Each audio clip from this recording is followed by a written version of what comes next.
Yeah, and say Avatar Meherabad Ki. Thank you, Baba, for another time with you. Jai Baba. Irani. Um, so we're here today to honor Dr. Goer, whose birthday is tomorrow. She would have been 110. She was born on August 3rd, 1916.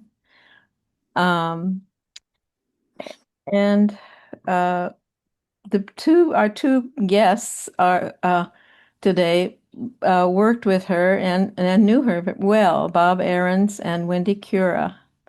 Bob is from Athens, Georgia, and Wendy is in Ontario, small town. Wendy, what's the name of your Millbrook, Ontario. Canada? Yeah. Right. So we will first hear from Bob, who met Goer in 1972 after graduating from college.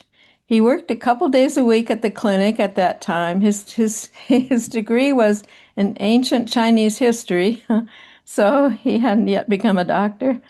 Um, he worked a couple of days in Goer's clinic, which was in Alaba's old room at Meherazad. He later went to medical school due in part to Goer's encouragement. And uh, while in school, he would come back to Meherazad to visit, and by then had become pretty much a regular. He would bike out daily to the Meherazad clinic, and Goer would invite him to stay all day. Um, he and he later uh, would sleep at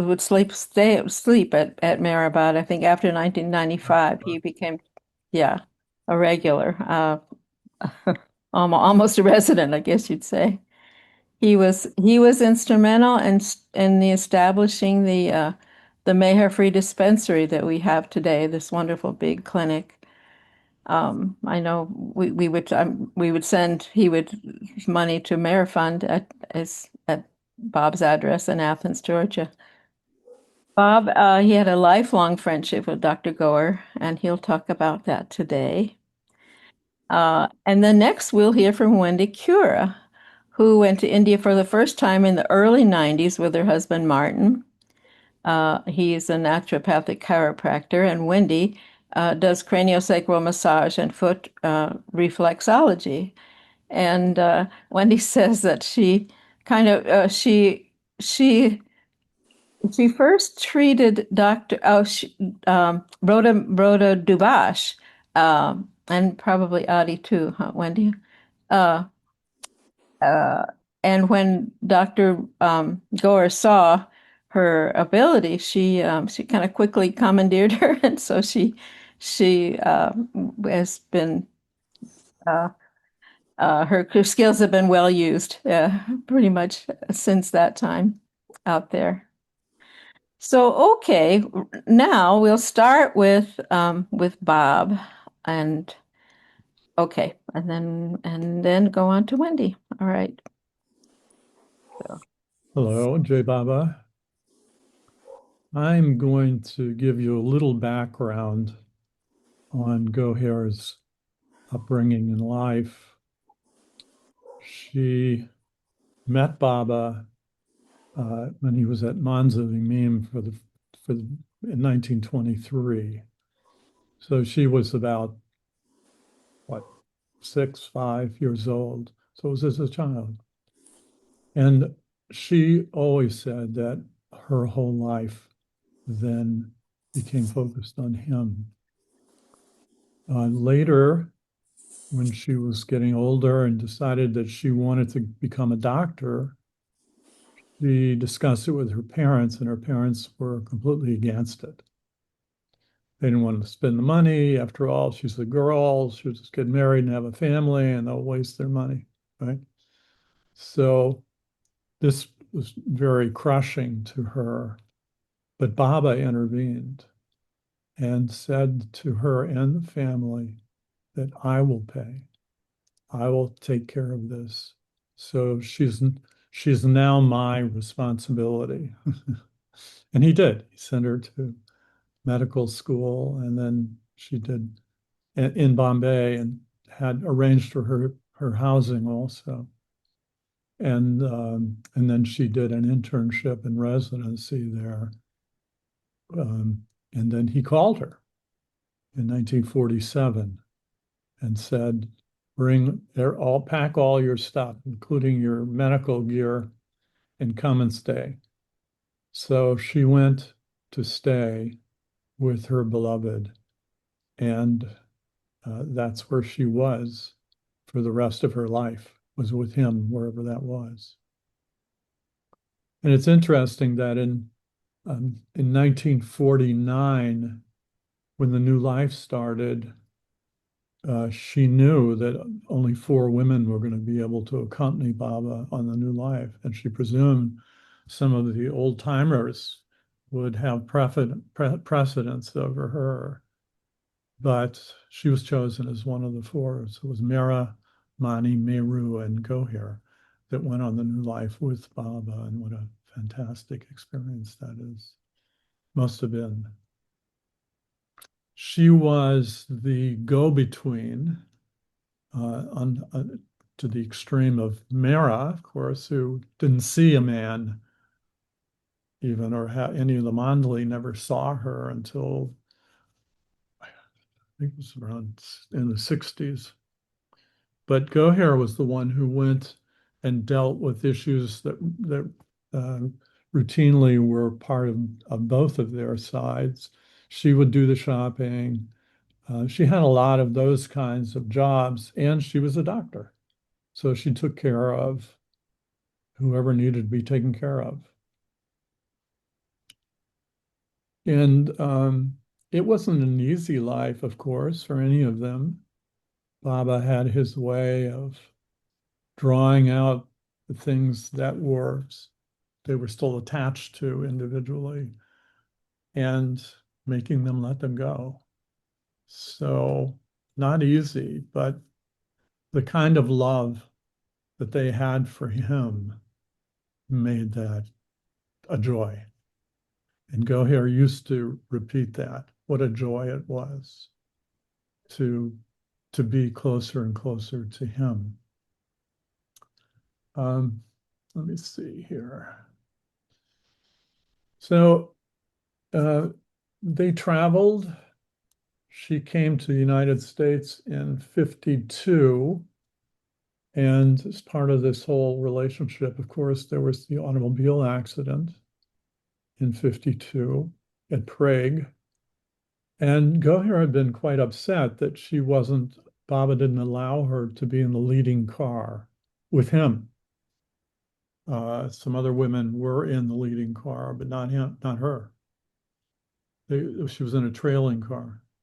But then when the trailing car came upon the accident, and suddenly uh, Baba had to deal with all the medical stuff that went on because of his injuries, and other women too, she was able to be the doctor and make sure things were being done properly and communicate with Dr. Burleson, who was the main doctor at the clinic where they went. So that was another one of those things where letting go drew her nearer to Baba.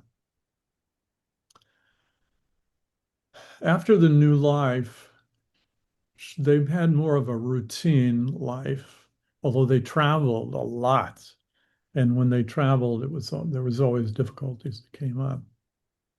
And of course, in 1969, Baba dropped his body, and those who were so close to him and loved him so much as infinite love and were part of the household and the everyday experience of being with him. And what an unimaginable blow was struck into their lives. But they had had years and years of training, and they knew that they had to carry on and be there for others who were going to be coming and to help carry on the household, and of course be there for Mera also. There's a photo. Do you have the photos? Yeah. Let's see which one that is. Yeah, number 4. Okay. Sorry. Let me get there. Hmm.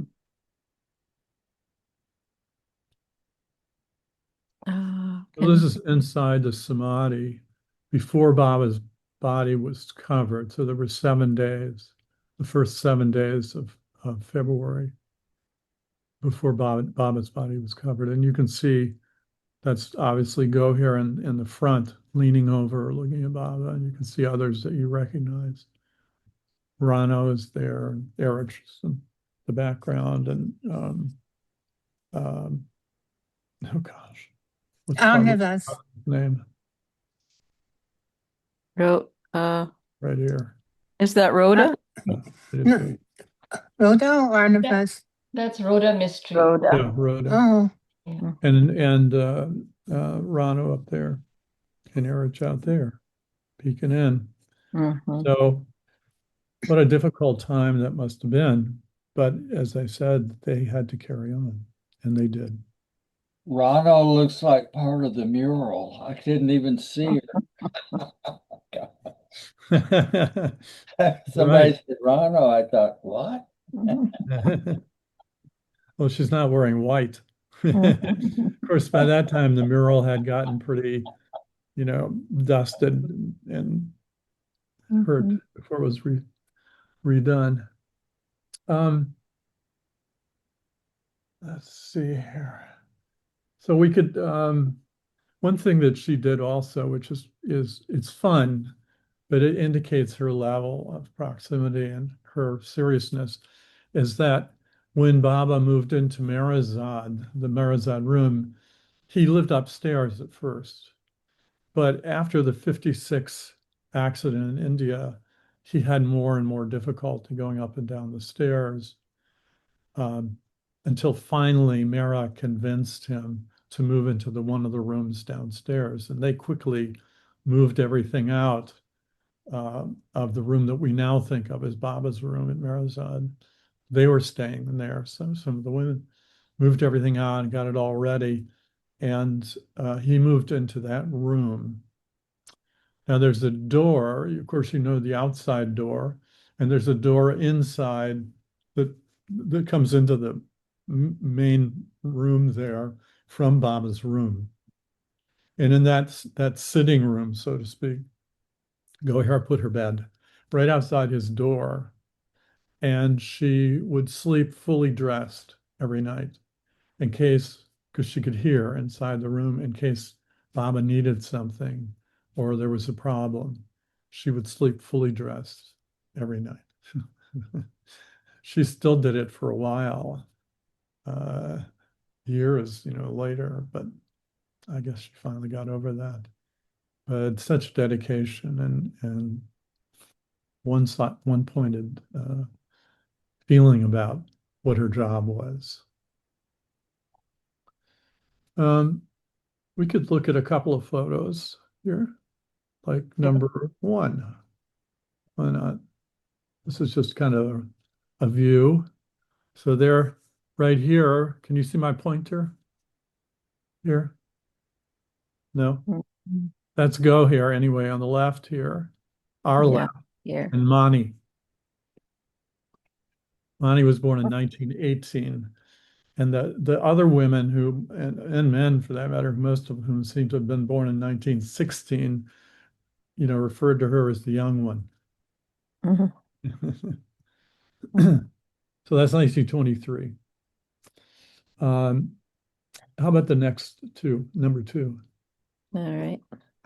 Tell me if you're getting bored. Not yet, no. This is a wonderful history, Bob. This is a close-up from her medical school class picture. There's a bunch of students all around her, and this is her. So this would be when she's probably 20s, early 20s. Beautiful. Yeah. Yeah. How about let's see. How about number 5? Oh, yes. Let's see. Let me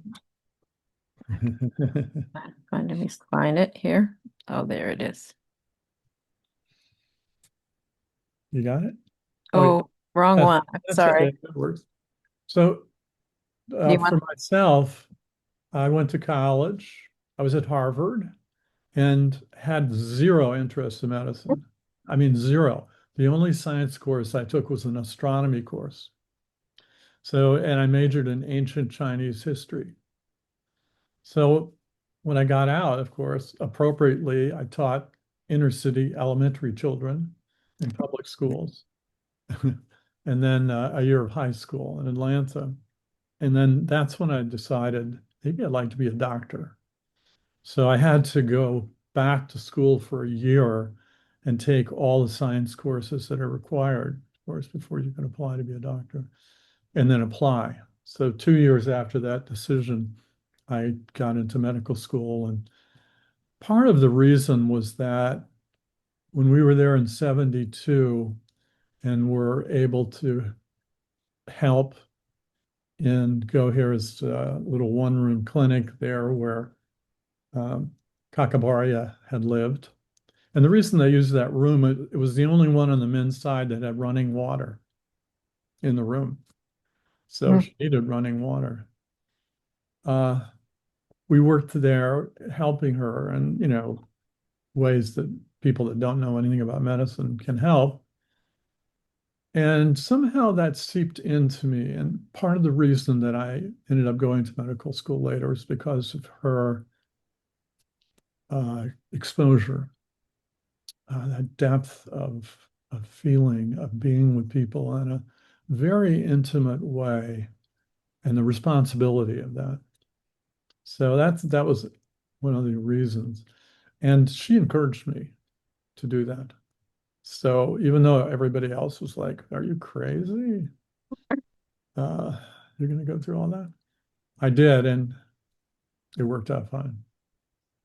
So the next time I went to India in 79, I had just finished my first year of medical school. So it was obviously very skilled. Uh, they uh, they had moved, the Mayor-Free dispensary now had been established in a building at Meherazad. That building's still there, of course. Um, let's see if we have a picture of that in here. That would be number 5. Yes. Yeah, I don't know why I'm not finding it. well, that's Kakabari's room. Uh, How about six? 6 and 7 would be good. okay. Here's, this is 7 here. All right. All right. So this is me Five. with Goher and Katie working in the dispensary in 1979, where a child, I think, was gored in the behind, and we're looking him over. Other child had something else wrong with him. Do you want to see the dispensary, Bob? 5? Uh, we did that already. It's in Kakabari's room. 6 would be the next one. All right. Here we go. Sorry to be clumsy about this, folks. So this is standing in front of the new, like a year old Mayor-Free dispensary at Meherazad. It's right there when you pull in at Meherazad, and that's me in the middle between Katie and Go. Katie was Baba's sister. Baba's sister. Katie was Goher's sister, and they were a riot. Opposites in so many ways.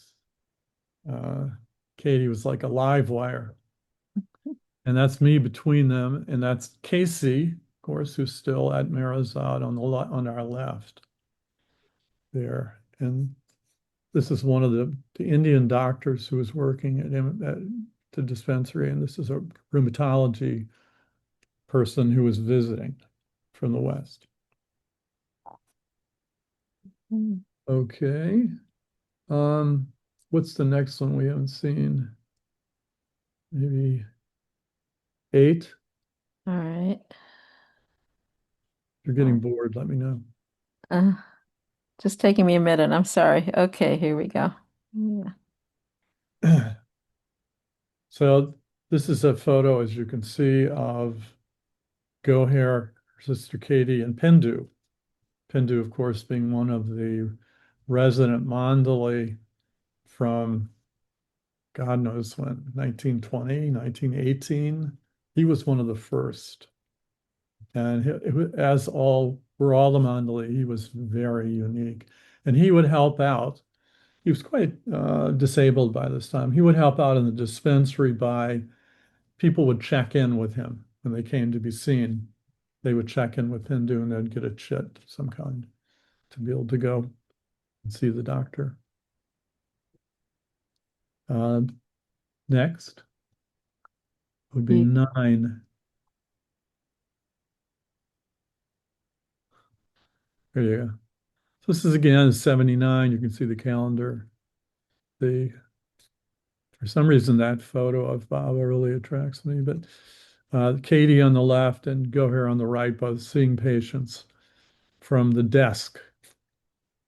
They would see the patient, interview them, do what physical they could, and then take them into some kind of a, hooded area someplace if they need to fully examine them. Goher had that charm, which was so deep that you just couldn't be with her without being charmed. And at the same time, she was serious. She had a very serious side to her and humble.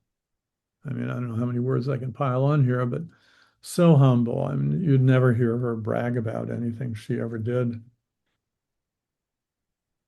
So maybe the next photo. Let's see. We have a 10 Goher on her bike. Oh, and Susie, yeah. Yeah. So Susie? Goher was in her as the years went by, it became more difficult for her to walk over from the women's side to the dispensary. Um, so she would ride this little bike around. She rode this bike around actually during Baba's time too. And there's stories of her riding when Baba was in the Mandali Hall with the Mandali, of just riding it on in to Mandali Hall and up to Baba's chair. So that's Ah, that's unique. Anyway, that's her bike. She named it Susie. I don't ah. know. It may have been a second generation. This is 79.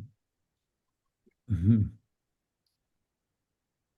Okay, let's see. We have This next picture, I think is funny, actually. we have one of you and Goer, set 11. Yeah. Yeah. So this is in the dispensary. I'm working there. This is in 83. So I was actually a doctor by that time, had just finished my internship, I think. And look, in this picture, I look stoned just from being there, I think. Look at her. She has your hand on your shoulder. You are stoned. I am stoned, right? I'm leaning into her. How about 12? Okay, this gets to your family now. Okay. Yeah. So there's of course Goher and Shelley on our right. Shelley, of course, was Goher's assistant and still lives at Meherazad, still Anger. there. This is my wife, Felice. She died in 2003, uh, and which really struck Goher deeply because she was still alive, and me, of course. Einer Harvest Hoedown. We must have been living in the Myrtle Beach area at the time. Let's see here. How about Excellent. 15? See what we got there. Many of you don't know that Goher came to the West in, let's see, when was that? 95, spring of 95, because she was having tremendous shoulder problems, and nobody seemed to be able to fix them there. So she stayed with Rick Flynn, his partner, was an internal medicine doctor in Atlanta, and this is on their porch. And he and the partner, the internist, and I'm blocking on his name now, is an orthopedist, Bob, a lover orthopedist. Anyway, Bart Flick. who? Did Bart Flick? Yes, Bart Flick. Thank you. They arranged with a shoulder specialist and she ended up having both shoulders replaced separately while she was in the US. So she was there for quite a while. And we would visit her occasionally and go out to dinner or whatever we could possibly grab. And that's Felice, my wife again, and Goher and me on Rick's front porch. Uh, Let's see. next one. Yeah, All right. should be 14. Yeah.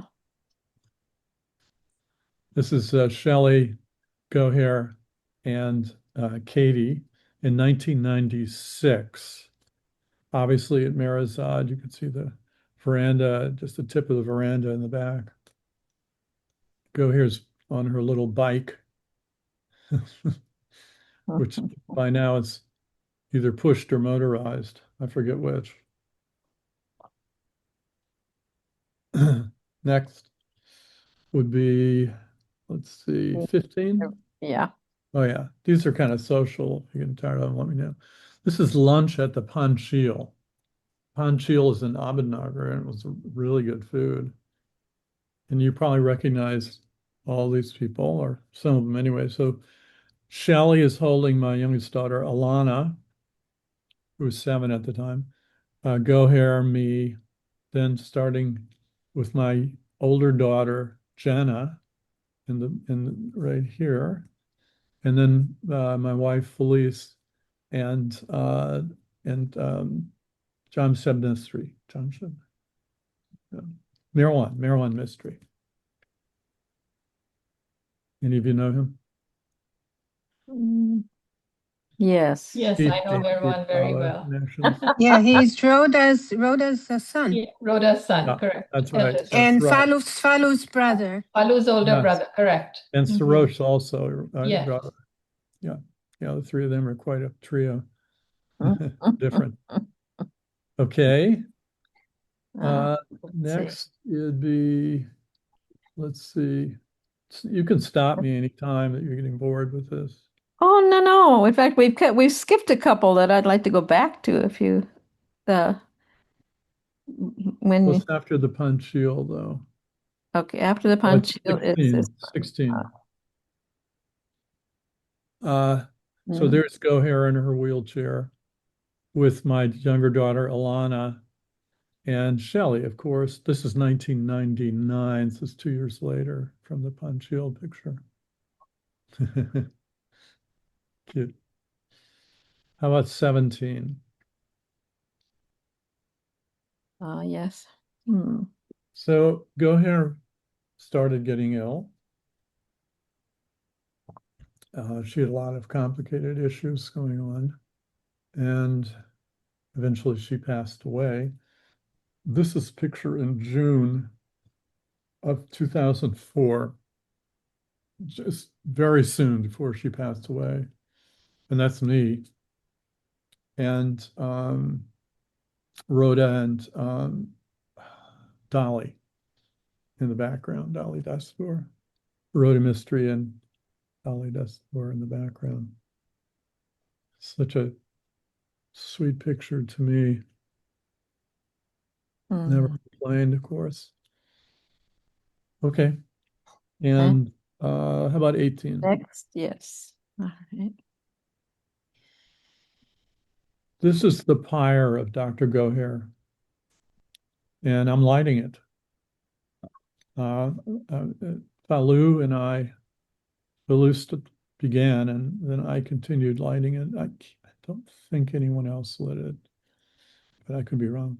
And you can see the crowd gathered around the pyre. What an experience. Hmm. And my two girls were here, and they sat at the front of the pyre before it had been lit. And of course, Goher's face was showing, and they waved fans over her face, just keep the insects away and stuff. Hmm. So that was fortunate for them. You can see Shelley and Devana in the background there.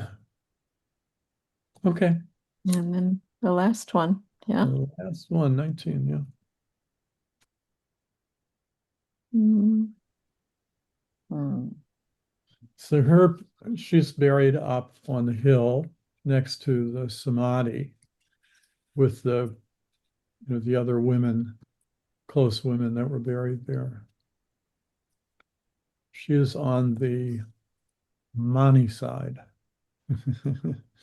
right? There's Ra and Mani side. She's on the Mani side. Oh. So there you go. Is it all right if we go back? I know we skipped a couple, I think. Okay, If we'll which go what do we skip? back in time. There is this. Oh dear. Now I have to find it. Oops. Sorry. Now go back this way. Uh, oh, there. Oh, this one. Uh, So, as was mentioned earlier, because of my connection with Goher, um, oh she dear. started consulting me as doctor for the Mandali. Um, and I would sometimes get 4 or 5 calls a day. This is from India to the US, right? So you can imagine the hours uh, with problems, particularly if one of or more of them were sick. So in 1995, Mani was quite ill, and it appeared Oh that dear. she had what's called normal pressure hydrocephalus. But to prove it, that that's what it is, you have to do the best way is to do a lumbar puncture and drain off enough fluid that it drops her pressure and then her spinal pressure. And then if she improves remarkably afterwards for a few days, then that's pretty good evidence. So then it's repeated after she's all back to normal, back to her baseline again, and to make sure that that wasn't just, a coincidence that she got better. And that's what happened twice. So I went there in 95 to do this lumbar, in part to do the lumbar puncture. And that was the first time I was allowed to stay overnight at Meherazad. And in fact, it wasn't a matter of is allowed. It's like, you will stay here tonight in case something happens after the lumbar puncture. So I went in, interviewed Mani, as the doctor, and then did the lumbar puncture on her bed, actually, with a lot of people around. And she improved markedly. She got all better. And then about 2 weeks later, she started going back to her normal state. Now I was gone. So somebody out, they got a neurologist to come, I think from Pune to come and do it. And same thing happened. So she was supposed to have surgery to have a shunt put in. She did have the surgery, but India being India, it failed. It was all fine, and then it failed after like a couple of weeks. So they put in another one, and that was doing fine. And then other things were discovered months and months later. So it goes. But that's when I really started intensely going and dealing with Anjali medically from a medical standpoint. And after that, I went pretty much every year and would stay at Meherazad and see each of the Anjali. And actually, when Mani was about to pass, Shelley asked her, is it okay if he comes and stays at Meherazad in the future? So this is, and to my everlasting delight, Mani said, of course, he's a true Meherazadian. So what to say? That's very special. Yeah. Well, I'm not sure what, let me I don't just, know. I'm not sure which picture I'm not sure what I'm sharing here, but maybe we should We just, saw this. oh, This is in the original room, the Kakabari's room, with Goher starting the all early 70s. there you are. That's Sure. right. That's right. Yeah. Okay. And there was one other one at Guru Prasad that I think we missed. Here, let me just see. Oh, let's see. Guru Prasad is the next one. We didn't see them. We can see it. Yeah, this is Baba is coming out of Darshan program with Eric. You can see how sweaty both of them are. Yeah. And Goher is going over to attend to him, Right. to Baba. Oh. Okay. Thank you, Bob, so much for Yeah, collecting all anyone have these. any particular questions or anything before I? I was just wondering, could you go back to the picture in front of the original clinic there off the porch Which of picture? Meherazad? The original Oh, clinic, the small one, the Kakabari one as well. room? The one that was Yeah. Oh, Kakabari? this Yes, Okay, just that would we're be, there very shortly, and this one?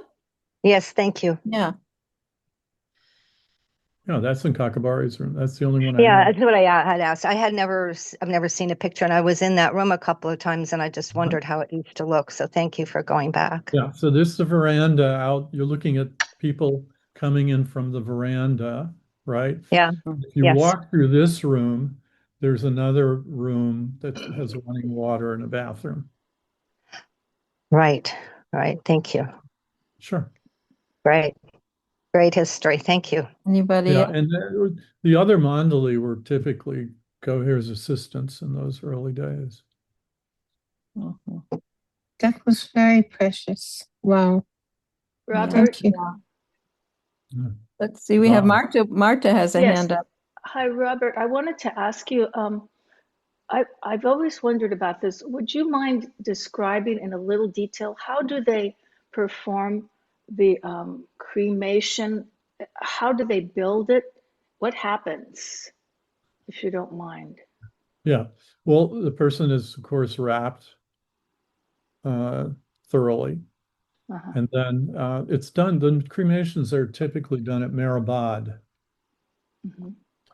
And then wood has been cut with mostly small sticks that are placed over the body, Mm-hmm. leaving the face untouched, except underneath.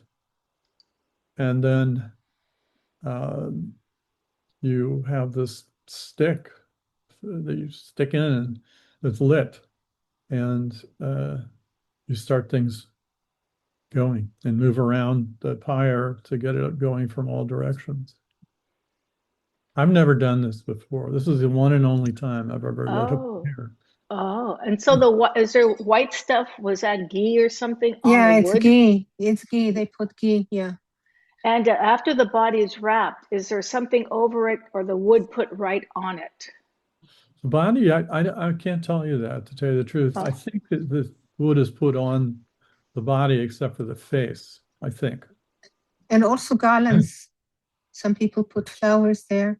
And there are special people, Hindus, who from the village, that they are the ones who take care of putting it up and arranging it before the body is brought. And the body is first put at Baba Samadhi, and it's brought to Baba Samadhi, and only then it's taken down there.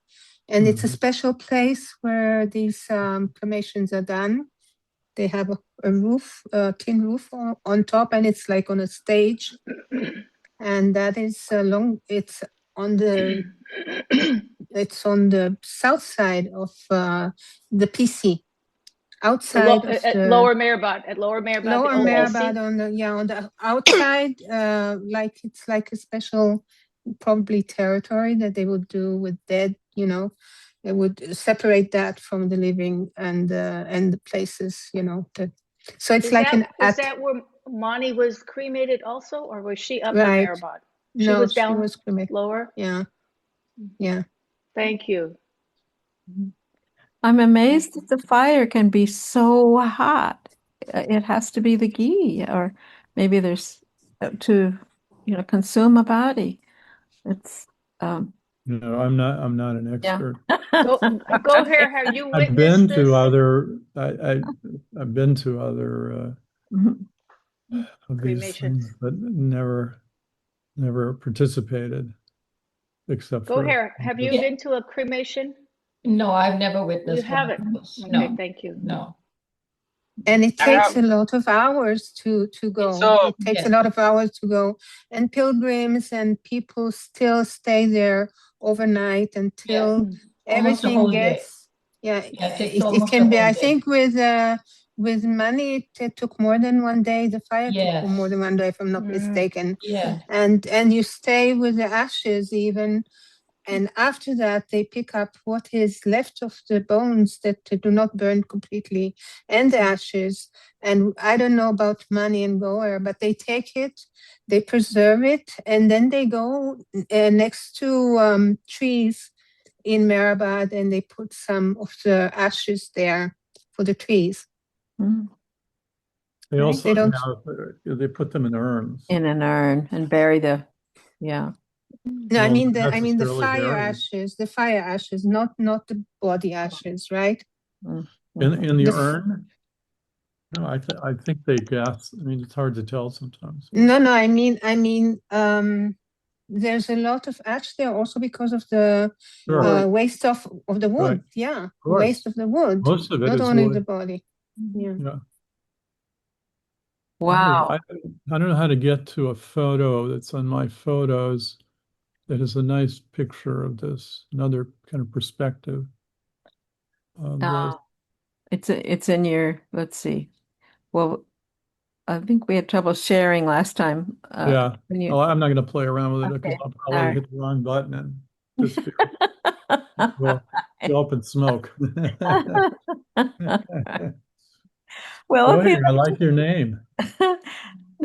Tony, yeah, you have a hand up. Jay Bob and Robert, thanks so much. This is great. I have Good. a medical question. I'm just curious, did you guys practice and did Goher practice primarily Western medicine, and did she incorporate any more natural modalities like Ayurveda or homeopathy, or did she and you guys practice a mix of it? And did it seem like she had any preference for certain types of modalities? Just curious about You that. know, that you do what you're in after 8 or 10 years of training, there's no substitute, to then dabble. But there were at different times other types of practitioners who worked through the clinic. So there would be a separate person in there that might be doing chiropractic or something else. Uh, I know, of course, Shelley was a trained physical therapist before she landed in India. Um, so she would mostly on the people that were there, visitors, if they needed something, would help that way. But so there were other people. It generally is difficult to practice to dabble because it's a full-time job just to try to keep up and know and listen and watch and stuff to not go into something else entirely. So I'm Mhm. sure some people can do it, but I couldn't. Aren't there several modalities at the dispensary these days? There are several different kinds of practitioners.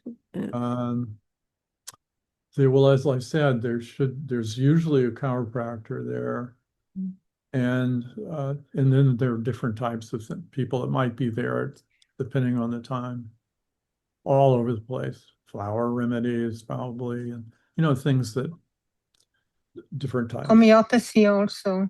Homeopathy, right? So Well, I think, were you noting on Goher's name? Did you comment? yeah, You might want to tell us, Goher, Oh, how did you get your name? sure. I was going to raise my hand in a minute, but sure. So I know many of you have heard my story already, but I couldn't pass up this auspicious event for my namesake without joining, of course, again. So if it bears repeating, here's my story. So you all know that I'm the daughter of Meenu Kharas, who's one of Baba's oldest disciples, dating back to 1932. And so Dad was, of course, in Baba's contact very, very intimately, was one of, Baba said, was one of his 120 close disciples. And uh, he was a bachelor up until 1954, having met my mother in the late 40s. And then after getting Baba's permission, where he said to my father, marry Franey, marry Franey, marry Franey, 3 times. So they did eventually marry on Valentine's Day, 1954. And then, of course, in December of that year, yours truly made my appearance. When I was born, it was Baba was in strict seclusion. Now we were in Karachi, Pakistan. Baba was in India, and he being in strict seclusion, there was no communication at the time. So what year was that? I'm What year sorry, was that? What year? year 1954, December. 54, sorry. Yes, yeah. So my father, of course, knowing Meenu for who he was, sent off a cable regardless, saying to Baba, saying that we have a daughter and we'd like you to name her. And when that cable reached Baba, of course, it was put aside with all the other correspondence from all over the world because Baba was not attending to any of that, being in strict seclusion. So 5 months go by, and here I am nameless. On my birth certificate, it said Baby Karas. My grandparents on my maternal side were up, all up in arms and complaining, what is this nonsense? You're not naming this child, whatever. They had a nickname for me anyway. So 5 months go by, and then in April of 1955, due to a very tragic accident that took place in my dad's cousin's family, dad's cousin being Adi Dubash, and they lived right behind our home in Karachi. Adi and Rhoda had 2 sons, Berwan and Homi. Now, Homi was 4 years old at the time, and very tragically, he fell from a second-story window and died of head trauma. So when news of Homi's death reached Baba in India, and that was the only stipulation he said when he was in seclusion, that if news of any of his close ones were to pass, of close ones passing were to reach him, that was the only time he would come out of seclusion briefly.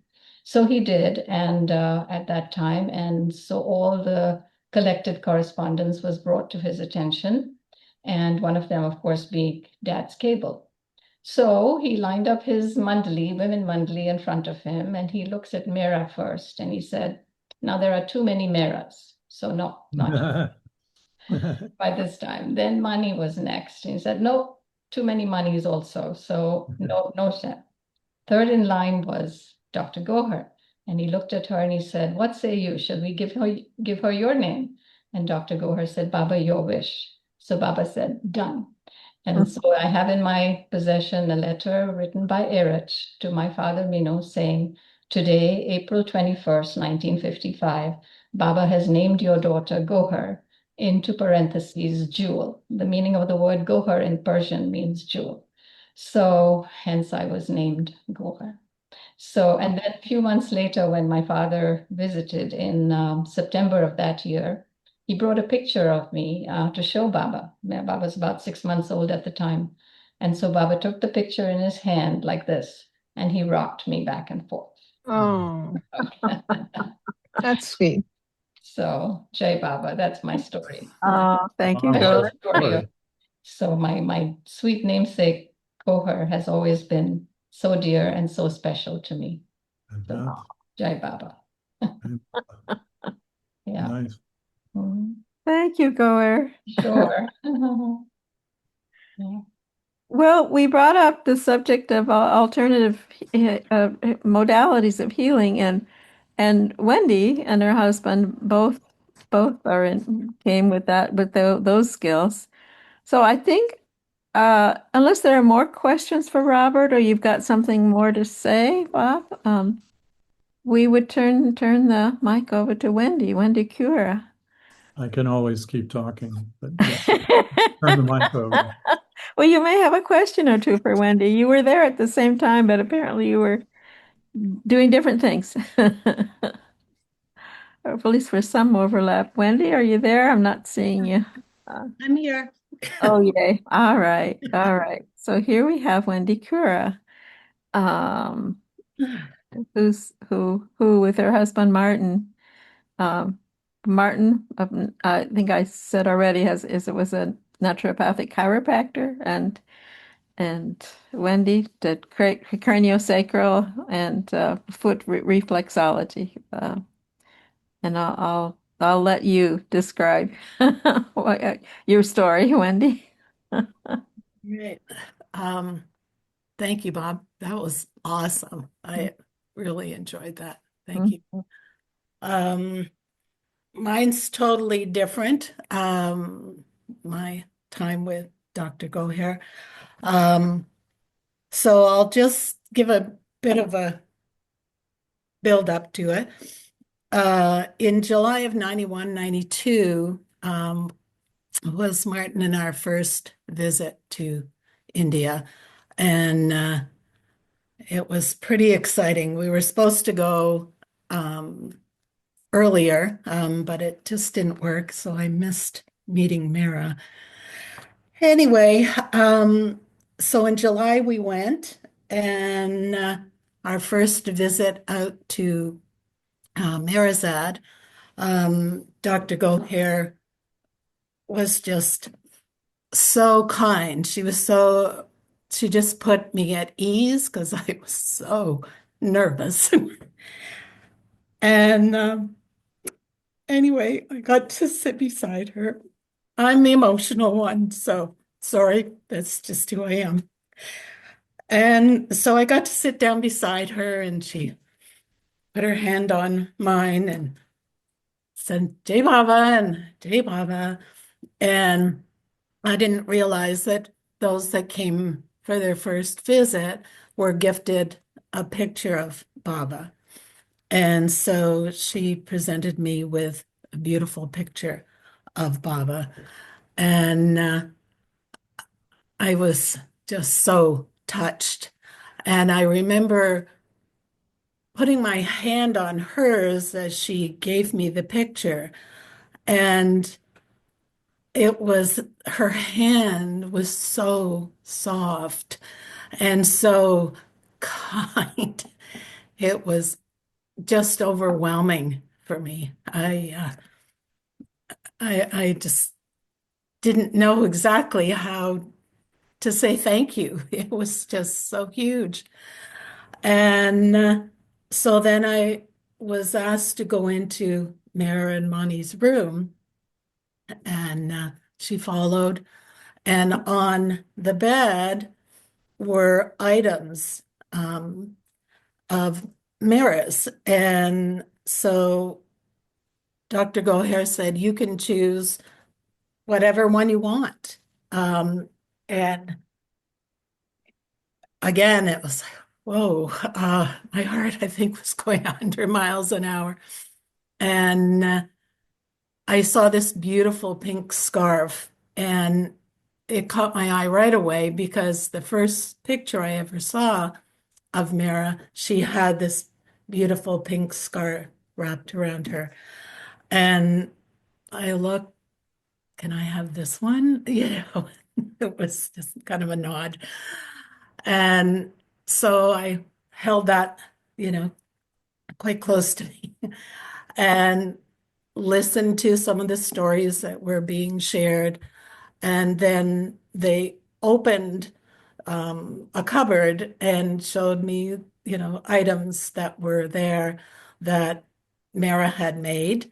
And then I don't remember much else after that. And then I went back out onto the porch. And so I'm sitting there and, we're listening to more stories of, you know, things that the pilgrims would share. And then it was time to depart. And so we laughed, and the bus, those of you that haven't been to Meherazad, the bus would come and all the horn would beep, and Alaba would say, "Time to depart, time to depart." And we all went back to the bus. And Martin had already gotten on the bus at that point. And just before I got on the bus, I don't know where Monty came from, but she just gently leaned over and whispered in my ear, "I'm so glad you chose the scarf." And of course, I cried because that's what I do. And got on the bus and Jay Baba to everyone and sat down beside Martin on the bus. And I think I probably cried most of the way back. It was like, how did this happen? You know, it just was overwhelming for me to be with the Mandali and the stories and the kindness. It was huge. So that was my first introduction to being out at Meherazad and being with the Mandali. A few years later, Rhoda and Adi were in a car accident, and Merwan asked if I would come over and give Rhoda some treatments. And of course, I said, sure. And so I spent time with her, and I don't know 100%, but I have a feeling that Rhoda had something to do with me having the opportunity to go to Meherazad, because Martin would go and give the Mandali treatments. And the next thing I knew, I was there and had the same opportunity. And so I did periodically, when Dr. Goher had the time, I was able to give her reflexology and some cranial work. And it was like such a gift. It goes beyond words. Just a deep feeling in your heart that you're serving one of Baba's close ones. It was just amazing for me.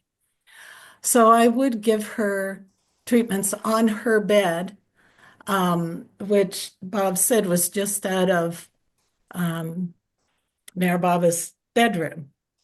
That's where her bed was. And she would be on her bed when I came into the room, and she was just kind of cuddled up on the bed, and she just was so sweet lying there. And she'd Jay Baba, and I'd say, Jay Baba, Dr. Goher. And then I would give her a treatment. And we didn't talk, other than at the very beginning, she would say Jay Baba. But other than that, it was very quiet and peaceful. And Baba's picture was on the wall beside her bed. And it was unbelievable. Her feet were, it was like massaging a cloud. She was just so soft, and you could feel, or I could feel, her commitment, her love for Baba was just palpable. And the time would go so fast. And then I'd just make sure she was all tucked in before I left. And I'd just say, Jay Baba, Dr. Goher, and I would depart.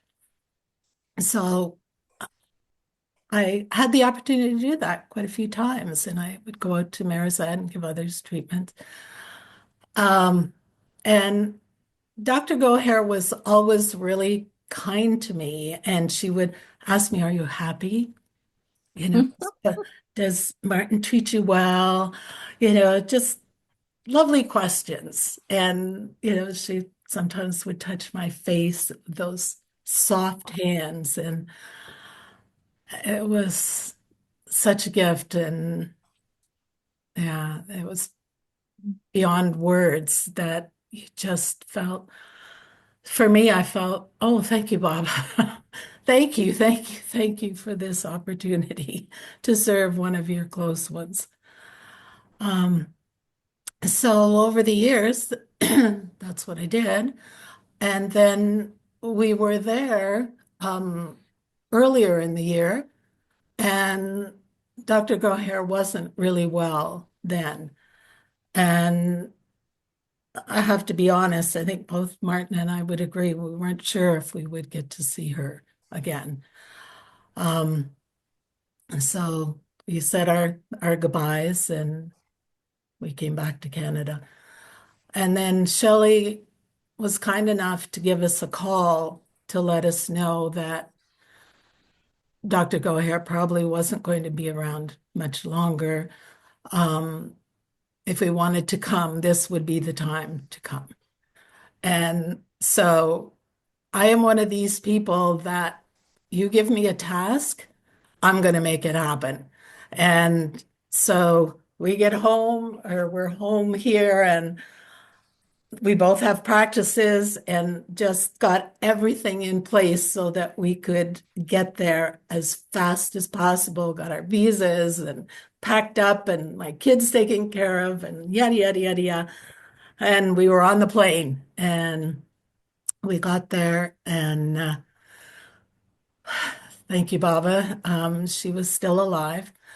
And so we went out to Meherazad and we were able to go into her room and get spend some time. And so Martin, when we first got there, he sat at the head of her bed and held her head with his hands. And I, being the reflexologist, I was at the feet, her feet. And I'm not sure how long we sat there with her. I don't know. I just know that everything disappeared. It was just focusing on her, only her, and Baba, and being grateful for having this opportunity. And then Shelley said, "You can switch."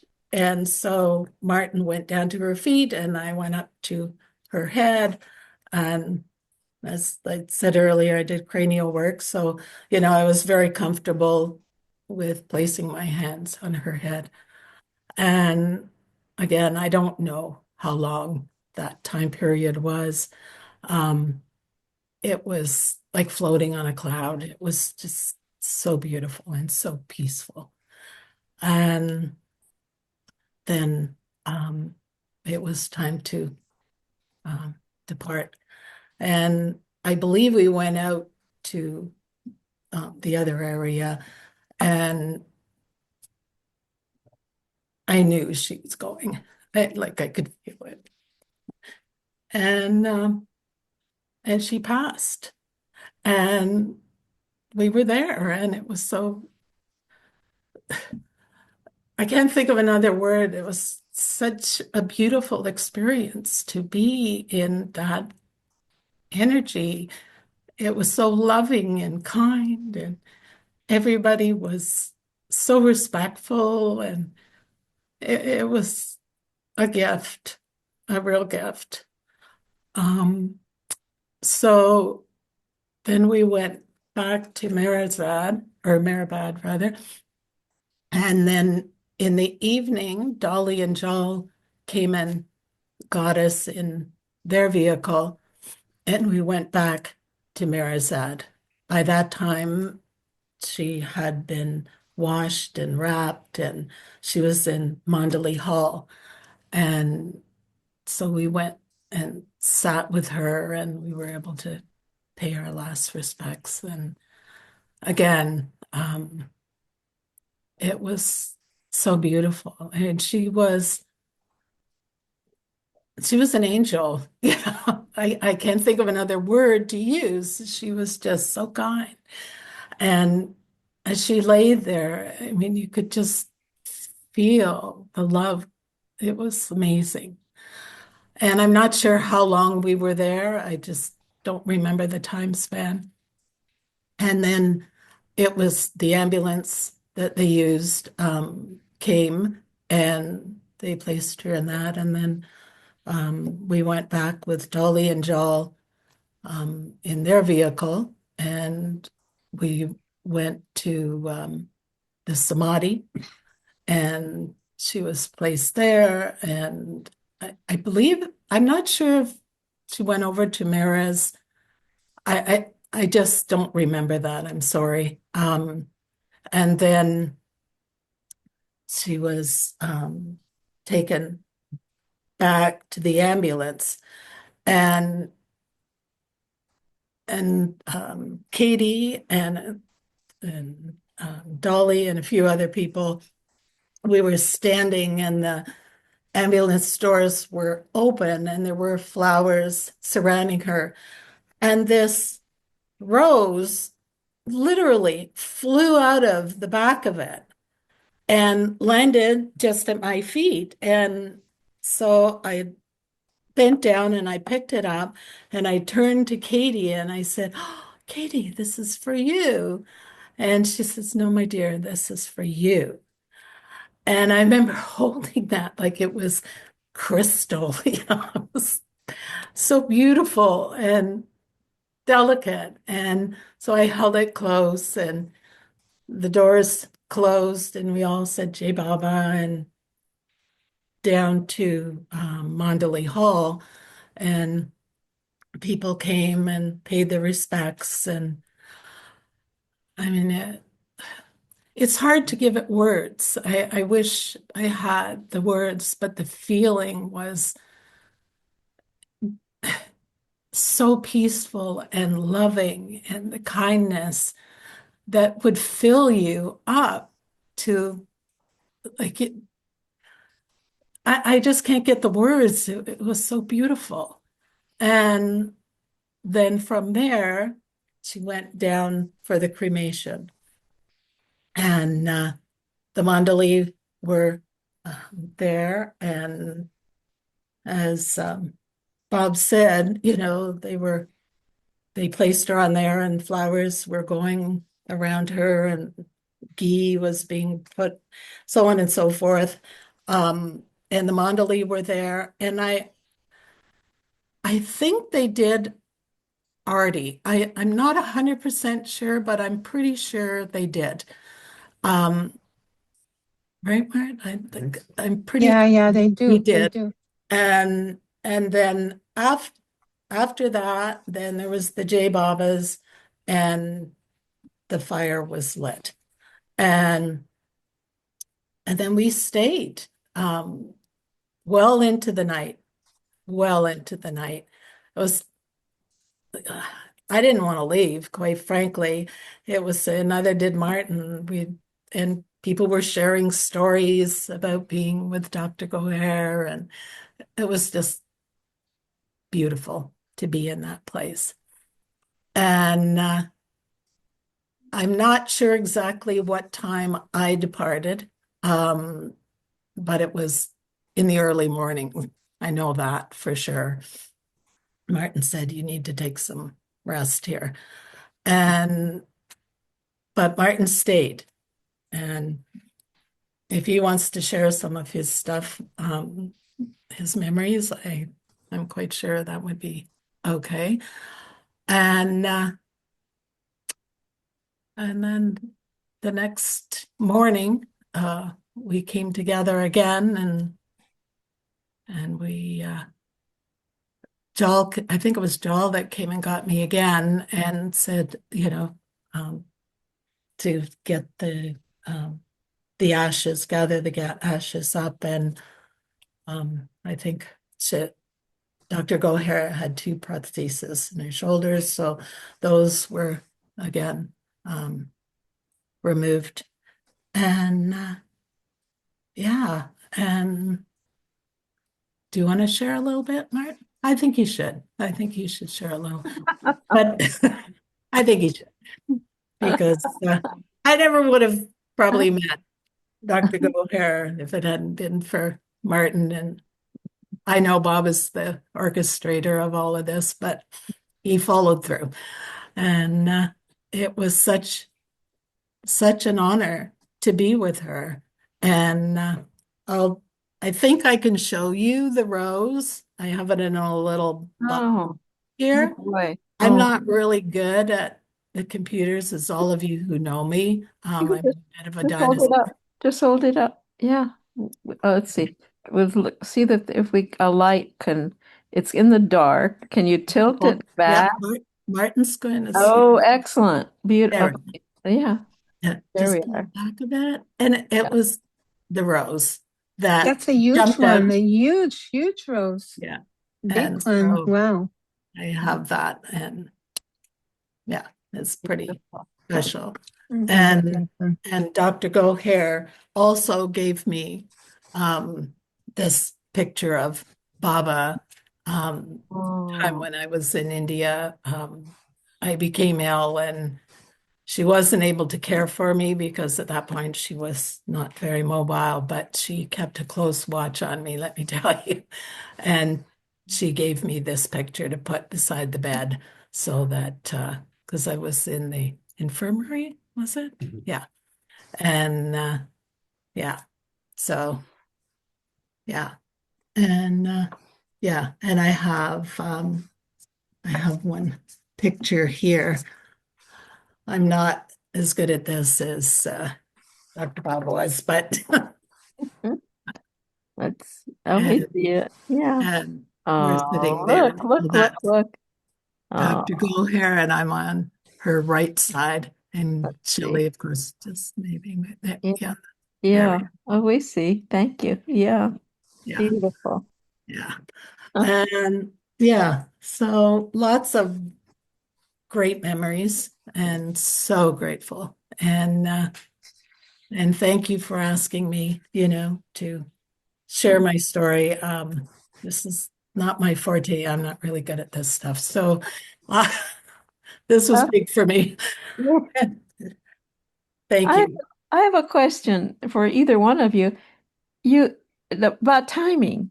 You basically got it together in a week, right? Well, From weeks, Kelly's yeah, call yeah, to yeah. getting to I, got your visa, all of that. And I, I am one of these people that if you give me a task, I'm going to make it happen. Especially if it has anything to do with Baba, I'm going to make it happen. Well, he does, but I'm going to give it everything I've got. So we did, yeah. It was pretty amazing. And people volunteered to take care of our children. And yeah, it was pretty spectacular. It was meant to be, for sure. And because Dr. Goher, for me personally, I felt she gave me the courage to continue doing the work that I was doing. That, she loved the way I massaged her, and I tried to teach other people how to do it, but she said, no, no, no, it's not like what Wendy does. I gave it my best, but that's just the way it was. And she gave me the courage to be me, and that was huge for me. Yeah. So I don't know if anybody has any questions. I have more now. You arrived. You immediately went, of course, to see Goer. She was still with us. We're Yeah. still alive. Now, did you leave then and come back, or did you just stay until she? But what was the Yeah, time we there? stayed for probably about a week. Did Mm. we? Oh, I think 2 weeks? 2 weeks at least. 2 weeks. Yeah, Martin says probably But she passed. How soon after you arrived? not long. I mean, we Like, just maybe 3 days, maybe 3 days, ah, like uh-huh. just slid under, you know, um, it was, again, divine intervention because everything teed up. We had no flight delays. We had like everything lined up. Our driver was there. It was just no glitches at all. Not at all. And if any of you have gone, you know sometimes you can get, held different ways. But Baba guided the whole experience. It was So beautiful. did you stay like in the PC or Yes. Yes. and then you'd come out Yeah. and spend the day with her? And after what, maybe 3 days that you remember? If that, like we got there and it was pretty soon after we arrived. I tried to find that in my notes. I know I've got it, but I couldn't find it. And yeah, we literally just got there in time, literally. And And you that's were it. there when she passed. You were with her.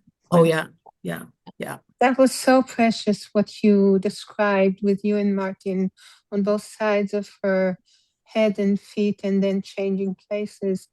This is so, so, so, so very special for someone who has not been resident close by. Your closeness to her is so evident from this, both of you. That is such a gift, it's such a very precious, precious. And also the feeling that you describe, because I have been also in cremation and not many, but I have been. And the feeling that you didn't want to leave there, people can't understand that it is something so amazing, these cremations, because actually it seems to us Westerners so weird, you're going to watch someone burn up in the fire, but it's not like that. It's like a celebration of the soul being released. And when she is released, she's also giving out. And so the feeling is like inspiring. So that you didn't want to leave the fire. That is also very special. And I felt when the year that I wasn't well, even though she wasn't able to come, she was still overseeing everything that was going on at that time. And yeah, I loved her dearly. She loved you. She loved you, that's for sure. There was a closeness One side that of, you had. sorry, Yeah. one Robert. side of Goher that I just want to mention for a moment is that she had a very fiery side also. And particularly if it had anything to do with Baba or the clinic or one of her people, you didn't want to, even though she's, as we've all described, she's such a loving, kind, soft-handed presence, just fabulous. But she also saw to business and could be very businesslike when needed. So she just wasn't mushy. Absolutely. And Absolutely. that's one of the reasons Baba used her the way he did. Back and forth with the men on the men's side, working things out. And Yes. of course, with the dispensary, that's dealing with people who are not Baba lovers, Right. buildings, all that. Yes, that's true. Thank you. That was a good interjection. Yes, when she had a mission for you, she's very serious what she wanted you to do and to follow those guidelines. Yes. Yeah. Patty has her hand up. Patty? Yes. Hi. Dear Baba, everyone, and thank you so much, Wendy, for that, and Bob. Wonderful to see that. I came in a little late. It's early here on the West Coast. I couldn't not show up, even though it's a little early for me to be public here. But like everyone I know who have been to India, including myself, I went in 1972 and 73 for my first visits. And actually, when I went in 73 was having to come back because I kind of missed the experience in 72, even though I was there and I met everybody. I was not able to absorb what was happening. So he got me back within 9 months again. And so that was beautiful. But with Goher, and I know that this is true for every soul that meets her, she touches you so deeply. I had to have a big confession to her the first time I saw her, in which she just said, "That's in your past. You're here now. You're his. And just be here with it. Forget it." And it was a really big thing for me at that moment because I was very young and very ignorant.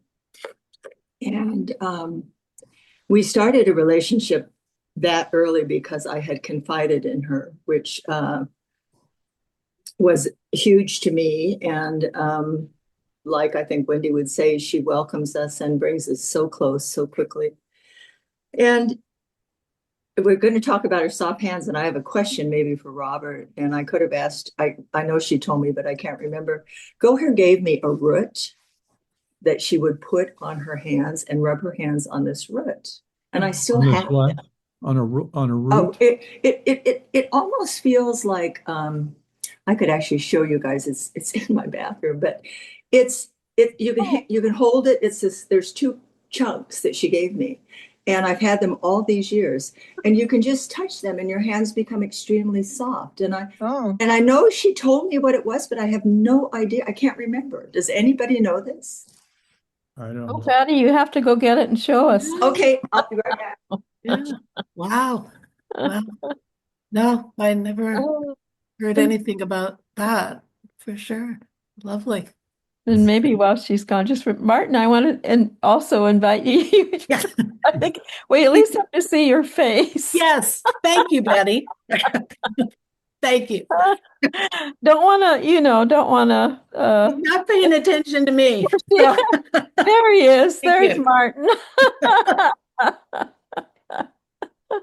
And Patty will be back in a minute. Okay, So. forgive me. All I right. think I had them out. Okay, this is what they are. Oh, wow. And really, Bob, you have no idea? Patty, is that a pumice stone by any No, chance? no, honey. They're soft. They feel like they're almost wax, but they're not wax. Oh, Goher, do you have Amazing. any idea? They look like sweet potatoes. It would they look do. like a potato when I rub Irish them. potatoes. And if I rub them now, there will be this thing on my hands, and then I might rub my hands together. And and I always thought she shared it with me because I was a cosmetologist, right? And, skin and all this stuff. So this was in the beginning in 72. She gave these to me in 1973. Wow. And I've held on to them. Wow. I mean, and, our relationship was close to me, and I'm sure she was close to everybody. So this is not an exception. But, like you, Wendy, and like several other people that I've spoke to and known about, we were given the gift to go and pretend to be helping them, And instead, he was just burning up whatever we needed to be burned up out of us. And I'm convinced about that one. Yeah. But I too had the extraordinary gift and privilege to go and do essential oil therapy with everyone there. Everyone. Nice. And Goher was a regular, Katie was a regular, Meru was a regular, even Arnavas and all of them. I saw all of them intimately for months when I'd be there. And it would be, every trip, so it went on for years. And anyway, it was such a gift. And how you described being with them and they're doing a treatment or pretending to do the treatment, whatever it was, that's all you were in that moment with Baba, in that atmosphere that just filled you up and made you, to me, unworthy, but worthy because I was there, and I could not get a grasp on it. And they would fall asleep and I'd feel so excited. They fell asleep, So, and particularly Meru, she would fall asleep a lot. But okay, I'm forgetting Shelley's name, but this is one picture of Shelley and Goher that was just delightful. Oh, so And I'm just going to give you this because this is my favorite picture of me and Goher. oh, Wow. beautiful. What Wow, That's you're what she did. shining. That's what she did for me. Light me up, you know. So what she did. Yeah, you are. what year, Patty was That was God, I have no idea. I went so frequently, you guys, every other year for, 20 years, 30 years, 50 years. I'm thinking she was pretty well there, and she was in the wheelchair and the scoot, she was, I don't know. I have no idea. I'm sorry. I know I was married in 1995, so this one might have been, it might have been, Oh, that might have been close to that. So that was, she did not meet Jim, however, until this is 1998. I know that for sure. okay. And but when I went in 1996, speaking of helping put the ashes around Meherabad for Mani's ashes, Wow. I tried to get there because my mother died and Mani died, both within 4 months of each other. So I was trying to get there and I couldn't for a lot of reasons. And but Jal came up and said, okay, we're going to do the ashes and we want you to help us. And you go around Meherabad to these special places, blah, blah, blah. Really fabulous. But Goher, when I came back without my husband after I got married, shocked her. Well, where's your husband? I said, well, he was taking a captain's test for the fire department and he had to study for it. He couldn't be gone because the captain's test happened during that time.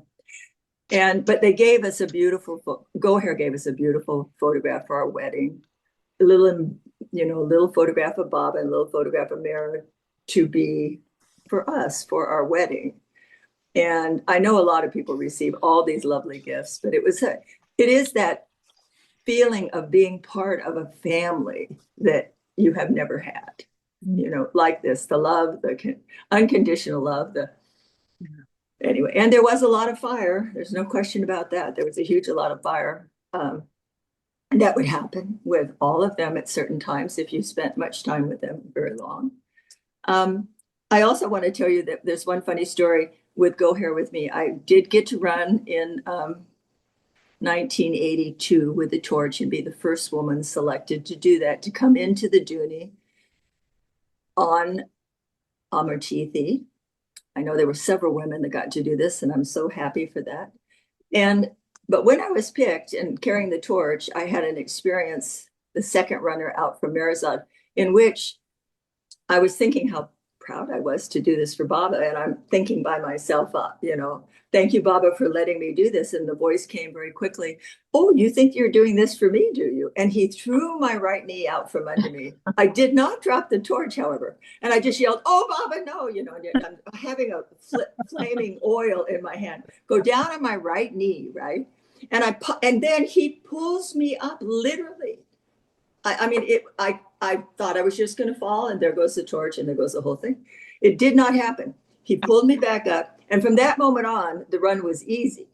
It was he was doing the run, not me. But because I had long pants on, I did rip my pants. I did get bloody. I did have blood hanging down my leg and all this kind of stuff. And then by the time I got in the van, you do these little every other legs, I got to there, and then I was selected to bring it into Padre. Mm-hmm. So I'm standing there with the flame, and people are going, "Oh, she's bleeding! Oh, she's bleeding!" But what happened is they send you up the Samadhi. You circle the Samadhi. You go in the Samadhi. But then the gift of Goher, where she says, somebody came up to me, and I was in euphoria, right, and pulled me over to Goher, and she takes me into the little place. I don't know where she took me, but then she gave me a shot in my bum.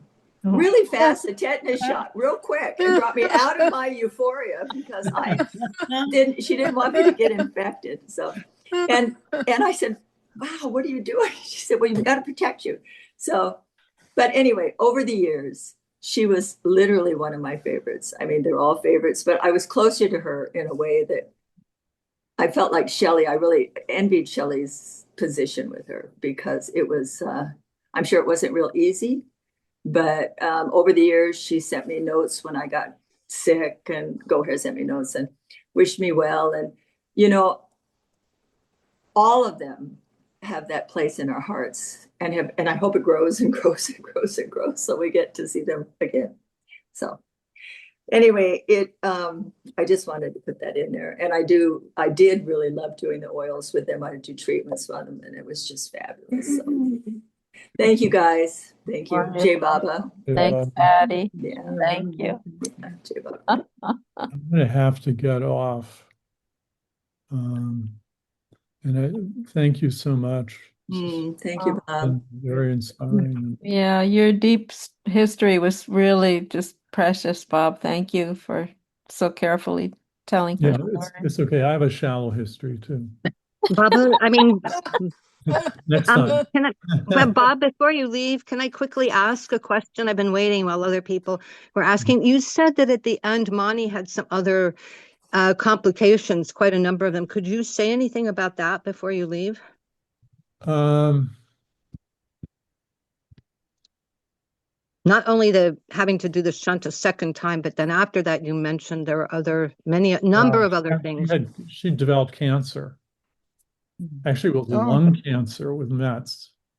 None of that had shown up a year before. So about 6 months after the second shunt, something was going on or another, and we got these x-rays, and there wasn't. She ended up having metastatic cancer of some kind or another. I don't recall now what kind. But it was of the lung. That seemed to be where it started. Yes, it was discovered in the abdomen, but it was typically a metastasis from the type of cancer it was, and there was something found in her lung too. None of that had been present before. Oh my God. And anything else that you can share about things that she was given to suffer before she passed? I mean, I've noticed Baba gave it almost every mandali, something really incredible to suffer before he let them go. I couldn't possibly estimate how much she must have suffered. But at the same time, people around her suffered also, because there she was, Mani, in the midst of their life together for how many years serving Baba personally. So, I mean, it was tough. It was tough for everyone. But at least she did finally, go into a coma and was sedated essentially. So how long was it that she was sedated before she passed? Oh, I don't know. I don't remember the details. I have it written down somewhere, but I can't remember the details. I was present when a lot of these people died, and they're all unique. And honestly, I wrote it down, but for myself, but it's not something that I look back on and think about. I just feel, I've always felt that, like Erich. We can't hear you. You're muted. I'm saying because I've dropped my voice because I'm fine. Erich at the very end, not being able to move himself, really, not being able to speak, to hold his job with his fist, that he used to, he himself laughed at himself in Mandali Hall in front of all of us who were there at the time. I was saying, I used to pride myself on how I could do anything. And here at the end, together, who had been Baba's voice. I've just noticed these things over the years. And when you made that comment about Mani had numerous other, you didn't say numerous, I think you said many other things, in addition to the swelling in the head. I just immediately wanted to ask you, could you share more? Also, where would you be where it would not be more supported for you to focus on Baba, as opposed to whatever suffering that you happen to be going through? A lot of people suffer in the world, for no question. And they were elderly. It's not like they were, young things. They were elderly, and they knew the process. They'd watched Baba. They'd watched other Mandali go through. the people they Mm-hmm. loved, that they lived with. And also, they also wanted to be an example for us so that we'd have an example of how people can live and be happy. They may not Yeah. like it, but you know, it's Baba to them was the only thing that mattered. Mm-hmm. And what a great lesson that is for me anyway. Mm-hmm. I Mm-hmm. agree. Exactly. Yeah. Well, thank you. Beautifully Yeah. put, Bob. Thank you. Beautifully said. I am going to have to Okay. Thank you so Thank you. much for, yeah. sayonara, Okay. whatever that means. Jay Baba, Jai Robert. Baba. Jai Baba, Robert. I can Thank figure out you. how to get out. You can just leave. You can, let's see. I think does it say leave lower right on your screen? Leave. No, leave. Yes, that's All what right. it If says. you click Okay. that, you'll be gone. Okay. Jai Bye. Hey, Baba. Jay Jai Baba. Baba. Baba. Thank you so much. Thank you. All right. I'm sorry, everyone, but I need to leave as well. So, Okay. Jai Baba, Thank it's you, Goer. Jai been a joy Baba. to hear all your stories and to Oh, share with you as well. So, joy Jai to But hear Baba. you. Martin was going to Okay. share. Yeah. Well, let's say goodbye to Well, Goer. Jai Baba, Jai Goer. Baba. Jay Jai Thank Baba. you, Jai Baba. Baba. I don't know. We put you on the spot. Martin, Here. So that day, Shelley sent an email in the morning or whenever. I was up around 4 and I looked at the email and then I got Wendy up and she came down and read it. And that was the beginning of Wendy's into action. So now going to work shortly after that, I'm coming down an incline, maybe 300 feet towards Lake Ontario. And there's a huge horizontal cloud across the horizon of the lake. And the cloud looked like a great American eagle Oh with its my. wow, wings outspread and wow, the head and the beak kind of pointing to the east. And it wow. was just, I mean, it was maybe 50 or 60 miles wide from that perspective. Wow. And it was anyways, I took it as something. Wow. So, so we when we were in India, um, so talking about the cremation. So I think Jal had asked me to stay there and collect the prosthesis at after the cremation was over. So Goher's body came, yeah, I guess about the morning sometime, and then she was in Mandalay Hall, the Meherabad for a while, and then taken to the cremation building. And so they had all these. It's like they were 3 by 3 inch square. Uh, I don't know if it was teak or what it was, but they were wood, and that's what they put to surround her body after um, uh, she was laid there, and I think covered to a certain degree with sandalwood, yeah. And so it was almost like they were square, so they could hold their position, and they made a type of a coffin around her, which was going to be lit. And then some of the men who wore the brown uniforms put the ghee that was like a white kind of square that they put in between the pieces of wood, and then it was lit. And so that was during the day. The women Mondali were there, and they were on I think the west side, And so the cremation began, and it carried on throughout the day. And then Wendy and I were at Jal and Dolly's place after, I guess, the evening arty. And then we went over to the cremation and sat there and just began to wait. And so there were people coming in and sharing stories. Erico was there, and he, uh, so people were coming and going, and some of the residents and so on. And Erico told a story about Baba, um, that a resident of Arangown had told him.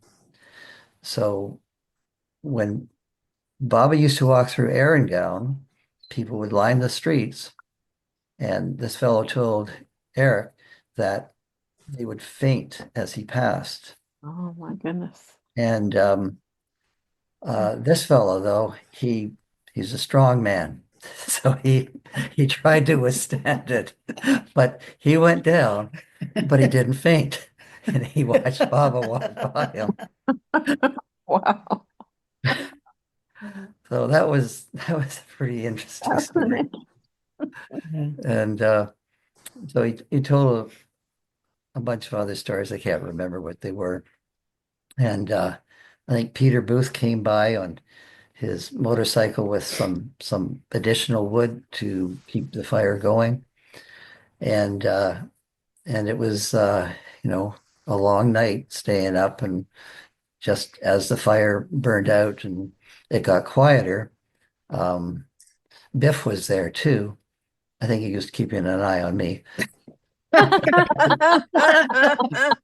I would say yes. And so anyways, it was just a matter of waiting and talking and staying awake. And 3 or 4 in the morning, it was hard to stay awake.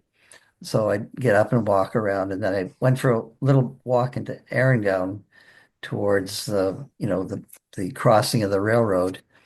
And I'm, halfway there, and I hear all the dogs barking. Oh. And I think, yeah, dogs. Dogs will eat people.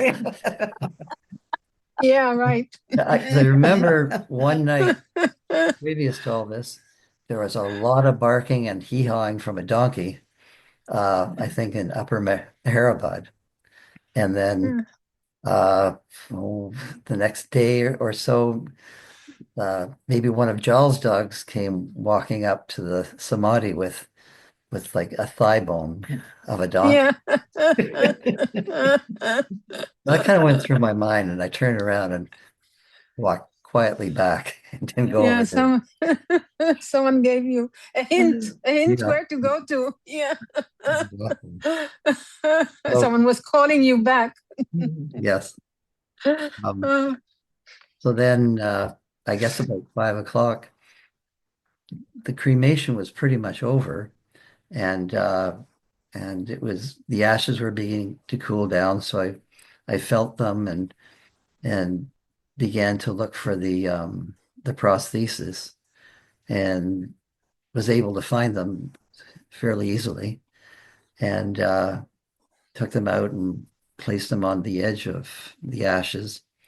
And I think, and Biff came back and to see if they had been taken out. And then I went back to the PC and dusted them off and put them in a little box and a scarf around it. And I think I may have gone, I went to the Samadhi at some point after that, and brought them in, and then brought them out, came back. And then after breakfast, Joel came around, and a lot of us went and collected and remaining bones and whatever was there still unconsumed by her body. And then the other guys with the brown uniforms came by and began to collect all the other ash and put it into some burlap bags for distribution later. And I don't the bones and so on that we collected. I don't think that we were in a urine at that point. I can't remember. Anyways, Jal looked after that, and when they were going to Meherazad that morning, I don't remember even if we went with him. Anyways, he took them, and so they were delivered to I presume Shelley, and that was and put in Bob's room. Yeah. And that was kind of what happened overnight. So it was it was just an incredible experience to be there for one of God's close ones. And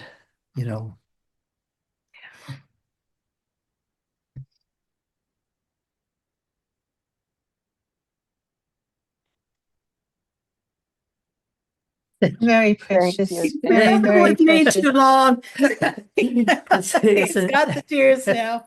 it's an unconceivable thing, it It can't be is. fathomed. Yeah.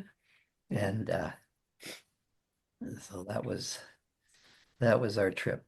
Well, that was just part of it, but it was an incredible time. And to be with her when she passed away, and to be able to. So Goher, when she passed, then Shelley cleaned her body, and then all the residents who were there, everybody who was there, went back, and I think it was mainly the men, went into Baba's room and she was on a stretcher at that point, and we carried her body back into Mondley Hall and put it in front of Baba's chair. And there were a lot of people by then from the village and from Meherabad who were there. And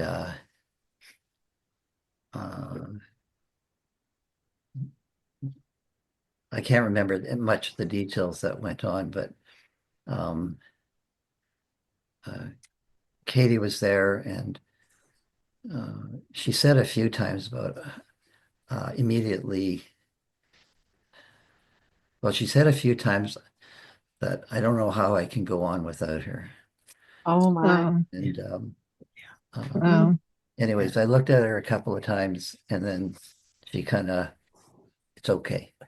And she was expressing herself, but how she felt, but she knew it was going to be okay. Yeah. And I mean, that was her strength. Yeah, for sure. Even at this time. Yeah. So that's the story. Yeah. Thank you. Yeah. Can I just throw Wow. something in before? Please. Yeah, please. So I'm just going to read it. Thank you. It was a point and I forgot. Every time I had gone to Meherazad and sat with Dr. Goher, it just was palpable, the love. It was unbelievable. And then I don't know exactly how it came to this, but somehow we shared our birth dates, and we were both Leos.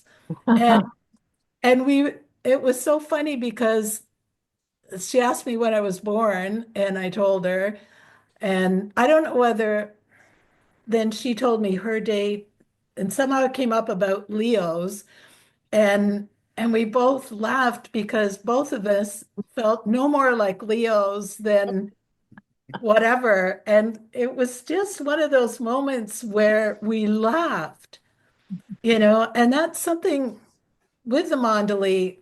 I don't remember a lot of real laughter, like we smiled and so on, but this was a real laughter. And I remember her, taking my hand and giving it a squeeze there.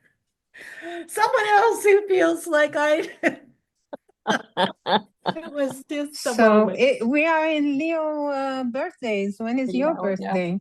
Yeah. So no, I'm a What? Leo. And So when is your birthday? What oh, date? sorry. I'm the 11th. So not too far. And Dr. Goher? Third, three. She's the Uh-huh. third, I believe. The August 3rd. August 3rd. Yeah. Yeah. So it just was funny how we laughed about that neither one of us felt like we were Leos. And yeah. And yeah, I just wanted to share that. It was just Some of you talk as if it was something that we all went through, but it's not so. You had very unique experiences with her, very close, and so did Patty, and so did Aaron's. And it's not something that everyone had. So it's very unique. And thank you for sharing with us. Thank you so much. Really. And it was, so much. they say that when you go through something with the Mandali and Baba, it's like a now experience. You brought that now here and now. You brought that now to us. So it was very moving, all of you. Thank you. Jai Baba. Jai Baba. Thank you, Martin, for stepping up. Thank you for calling him in because he wasn't responding to me. We love your dear wife. I'm so glad she brought you.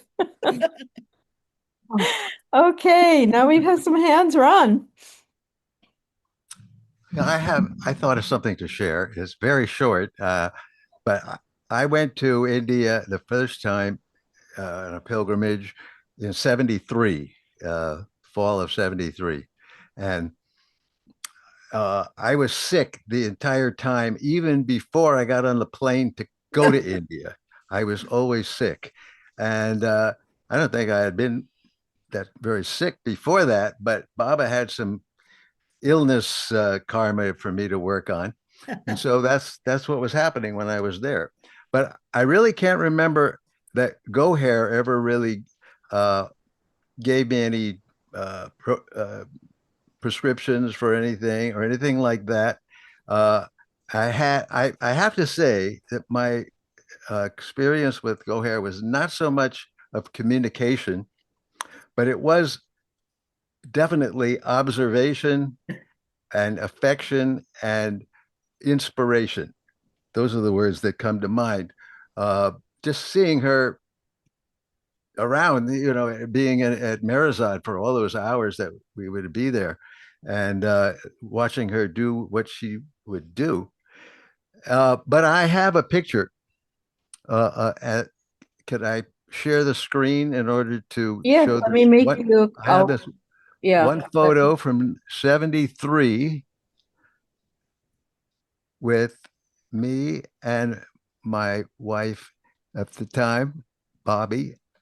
So, I have to hit share screen, right? Yes. Can you? Okay. It's digital, right? It's on your computer? Yeah, it's on the computer. Okay. All right. Yeah. I'll click on it and it should open up.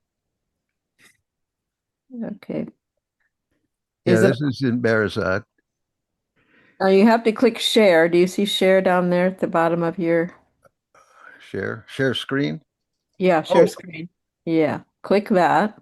Oh, here it is. Yeah. What about that? Yes. There she is. Yeah. There you are. Oh, Yeah. wow. Oh, you look like you're about 15.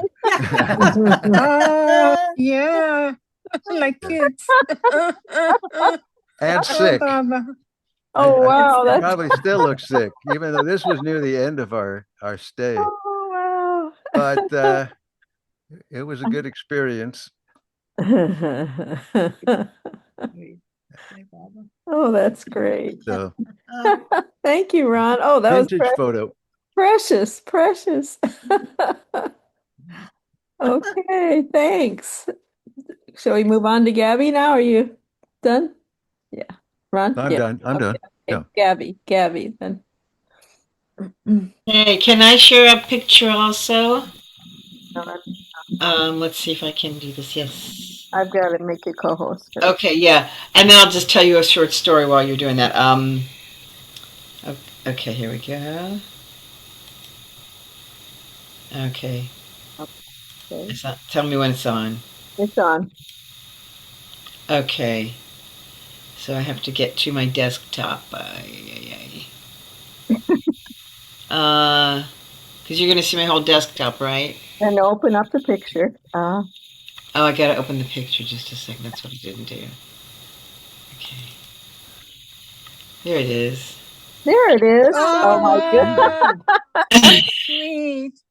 That is so sweet, Baba. Oh. What year? What year, Gabby? Oh, that was 1990, my first trip to India. Oh, that's so So, sweet. So and you you were can, already in your chair then? no, I wasn't in the wheelchair No. yet. Yeah. So I could get up nice and close to her. Ah. But so what I wanted to share, can I just leave the picture up and I'll just tell you a brief story? Sure. So, of course, I knew Goher since 1990 pretty well. And then when I had my accident and I was there in a wheelchair, now she had been in the scooter at that point. So we had some things in common and everything. She was as a doctor, she was always very interested and supportive. And I guess it was my second or third, every 5 years you get a new chair from Medicare.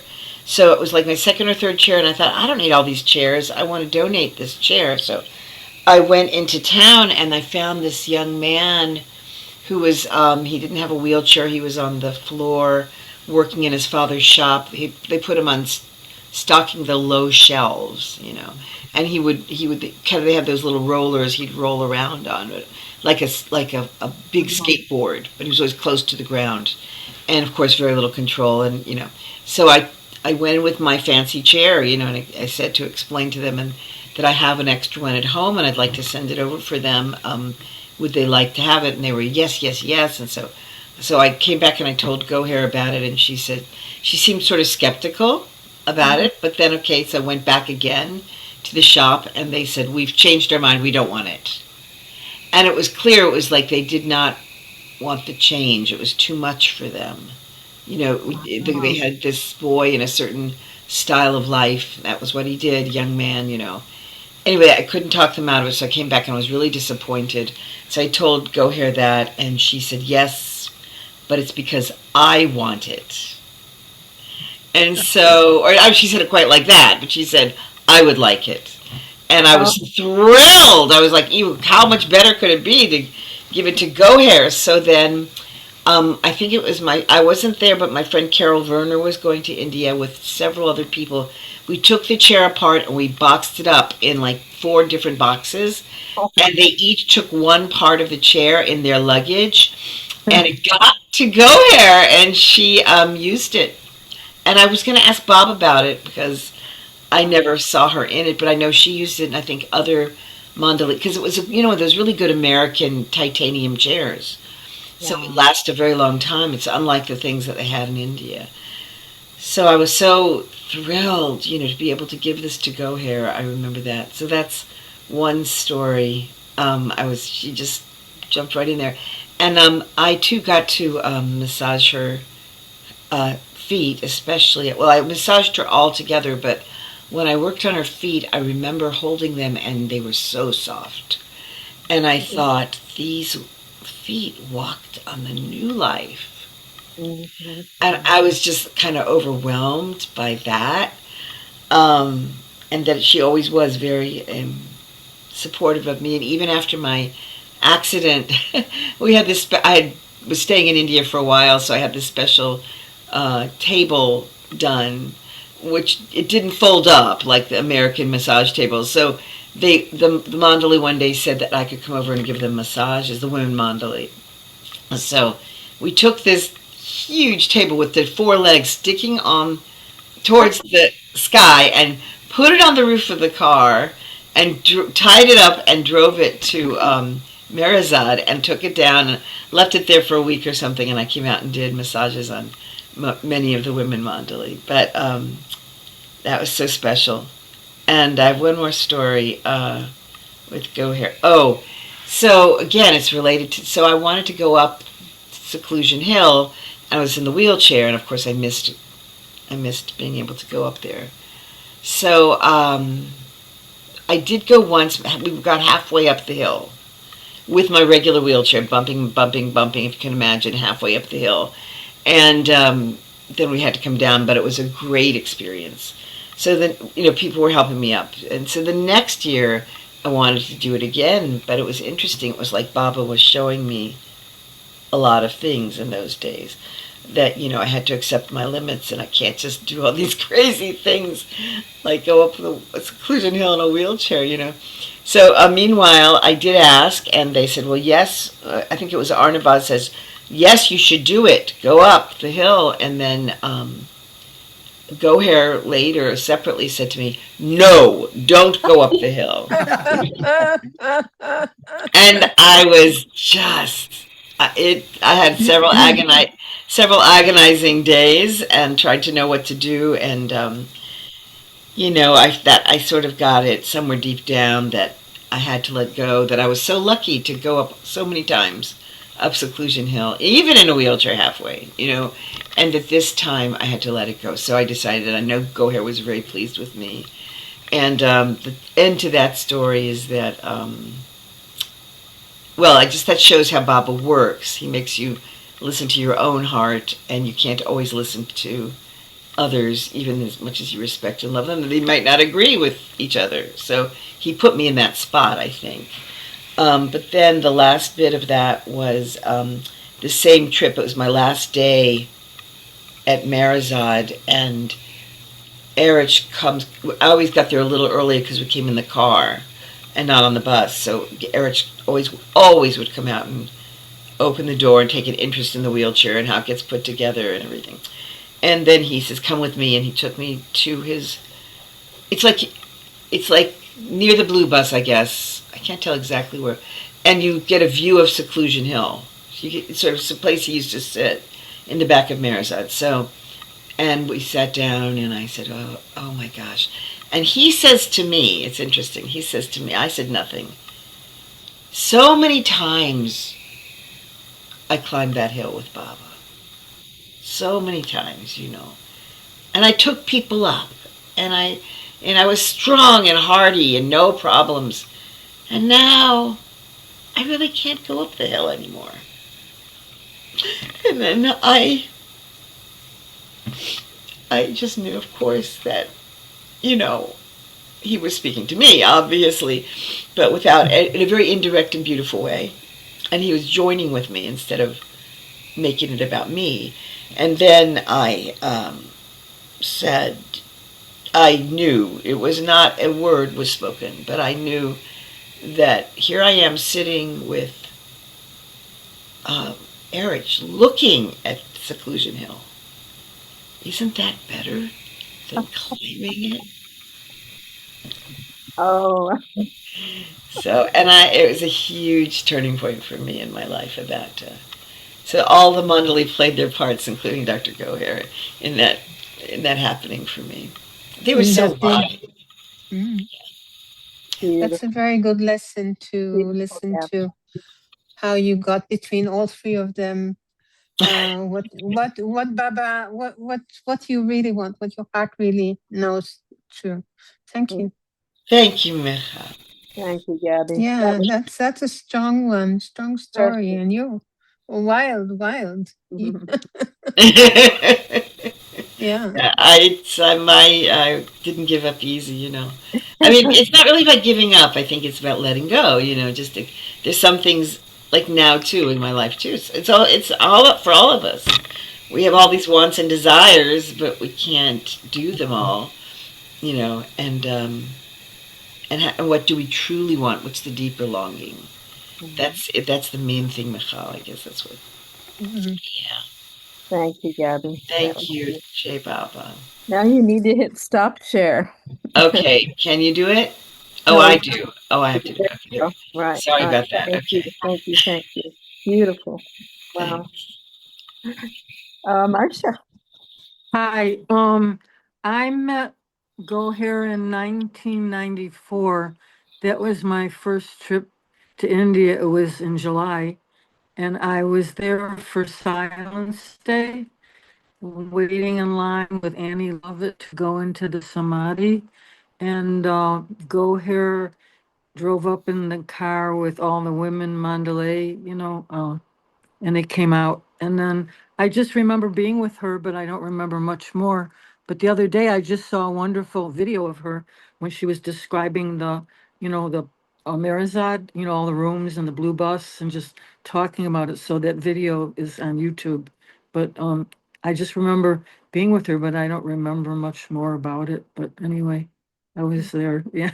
I was looking for pictures. I have a picture of her somewhere. I'm just looking in my photos from 1994, but she was in a wheelchair then. I don't remember the scooter, I think.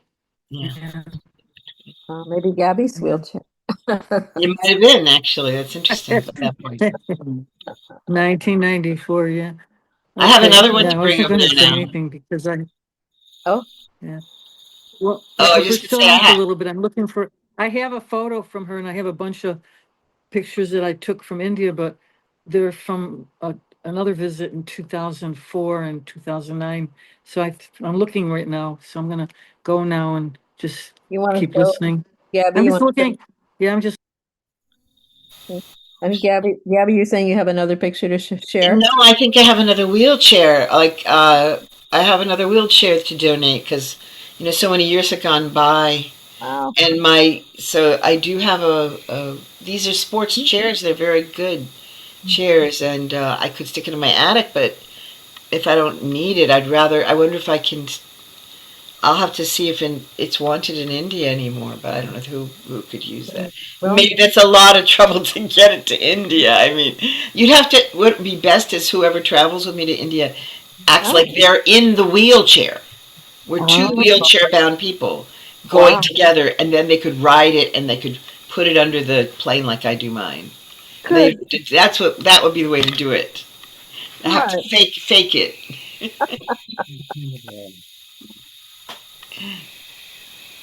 Well, folks, are we winding up here? I think, yeah, we've had a wonderful couple of hours.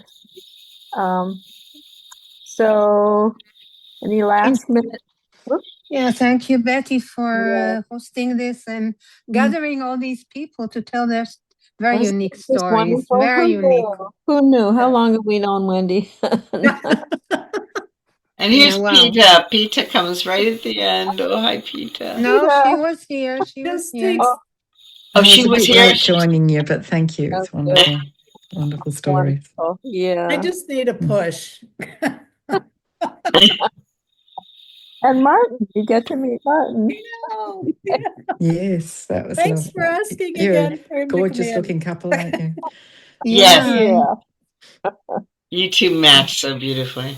Yeah, you look alike. There's something very similar in your faces. Yeah. You two You look have better. healthy Canadian pink cheeks.